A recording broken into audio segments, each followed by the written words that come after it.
Le premier livre des Chroniques, chapitre 29. Le roi David dit à toute l'assemblée: « Mon fils Salomon, le seul que Dieu ait choisi, est jeune et d'un âge faible, et l'ouvrage est considérable, car ce palais n'est pas pour un homme, mais il est pour l'Éternel Dieu. J'ai mis toutes mes forces à préparer pour la maison de mon Dieu de l'or pour ce qui doit être d'or, de l'argent pour ce qui doit être d'argent, de l'airain pour ce qui doit être d'airain, du fer pour ce qui doit être de fer, et du bois pour ce qui doit être de bois, des pierres d'onyx et des pierres à enchâsser, des pierres brillantes et de diverses couleurs, toutes sortes de pierres précieuses et du marbre blanc en quantité. De plus, dans mon attachement pour la maison de mon Dieu, je donne à la maison de mon Dieu l'or et l'argent que je possède en propre, outre tout ce que j'ai préparé pour la maison du sanctuaire.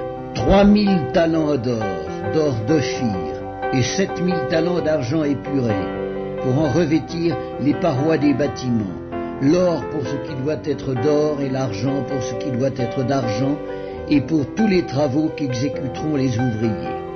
Qui veut encore présenter volontairement aujourd'hui ses offrandes à l'Éternel? Les chefs des maisons paternelles, les chefs des tribus d'Israël, les chefs de milliers et de centaines et les intendants du roi firent volontairement des offrandes.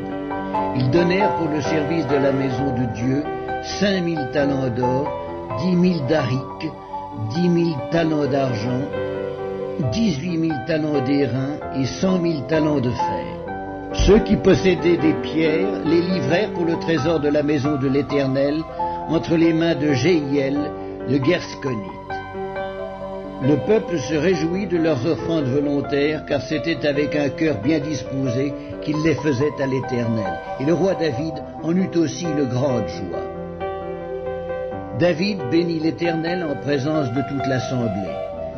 Il dit: Béni sois-tu d'éternité en éternité, Éternel, Dieu de notre Père Israël. À toi, Éternel, la grandeur, la force et la magnificence, l'éternité et la gloire, car tout ce qui est au ciel et sur la terre t'appartient. À toi, Éternel, le règne, car tu t'élèves souverainement au-dessus de tout. C'est de toi que viennent la richesse et la gloire, c'est toi qui domines sur tout. C'est dans ta main que sont la force et la puissance, et c'est ta main qui a le pouvoir d'agrandir et d'affermir toutes choses. Maintenant, ô notre Dieu, nous te louons et nous célébrons ton nom glorieux. Car qui suis-je et qui est mon peuple pour que nous puissions te faire volontairement ces offrandes? Tout vient de toi et nous recevons de ta main ce que nous t'offrons. Nous sommes devant toi des étrangers et des habitants, comme tous nos pères. Nos jours sur la terre sont comme l'ombre, et il n'y a point d'espérance. Éternel notre Dieu, c'est de ta main que viennent toutes ces richesses que nous avons préparées pour te bâtir une maison, à toi, à ton saint nom, et c'est à toi que tout appartient. Je sais, ô mon Dieu, que tu sondes le cœur et que tu aimes la droiture. Aussi je t'ai fait toutes ces offrandes volontaires dans la droiture de mon cœur, et j'ai vu maintenant avec joie ton peuple qui se trouve ici t'offrir volontairement ses dons.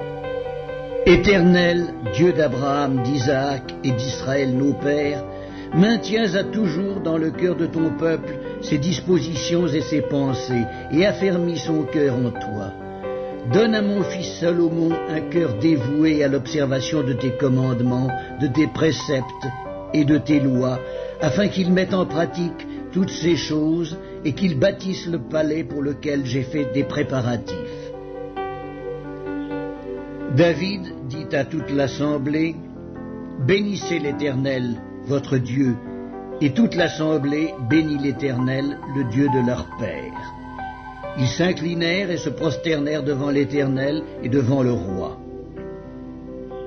Le lendemain de ce jour, ils offrirent en sacrifice et en holocauste à l'Éternel 1000 taureaux, 1000 béliers et 1000 agneaux, avec les libations ordinaires, et d'autres sacrifices en grand nombre pour tout Israël.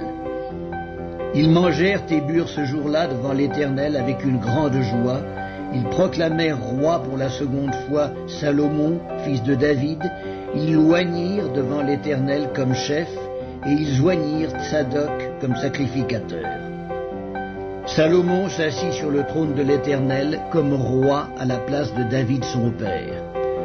Il prospéra, et tout Israël lui obéit. Tous les chefs et les héros, et même tous les fils du roi David, se soumirent au roi Salomon. L'Éternel éleva au plus haut degré Salomon sous les yeux de tout Israël, et il rendit son règne plus éclatant que ne fut celui d'aucun roi d'Israël avant lui. David, fils d'Isaïe, régna sur tout Israël.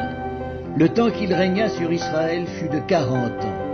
À Hébron, il régna 7 ans, et à Jérusalem, il régna 33 ans. Il mourut dans une heureuse vieillesse, rassasié de jours, de richesse et de gloire. Et Salomon, son fils, régna à sa place. Les actions du roi David, les premières et les dernières, sont écrites dans le livre de Samuel le voyant, dans le livre de Nathan le prophète et dans le livre de Gad le prophète, avec tout son règne et tous ses exploits et ce qui s'est passé de son temps, soit en Israël, soit dans tous les royaumes des autres pays.